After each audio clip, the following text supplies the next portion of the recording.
नमस्कार प्रणाम। हम सिंगर सोनू प्रेमी दीवाना आज अपना गुरु जी के संगे हम आज कुछ गाय के हमरा मौका मिलल। हम प्रयास कर दिए अपन केसियो बगाए के कितना दिन के बाद हम आज गावत नहीं। अगर गाय में कुछ गलती हो जाए तो छोट बालक समझ के क्षमा करें। चलिए हम गाना गाए चालू कर देनी।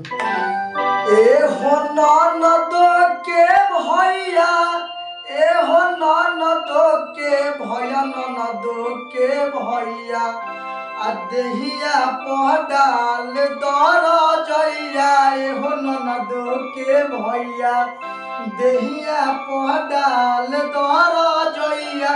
ए हो ननद के भैया, ए हो ननद के भैया, ए हो ननद के भैया, ननद के भैया अदहिया पडाल दर जइया। ए हो ननद के भैया देहिया पडाल दर जइया। ए हो ननद के भैया। नमस्कार। बनाबा और गाय में कोनो गलती भइल तो लइका समझ के क्षमा करम। चली चैनल सब्सक्राइब करिलो।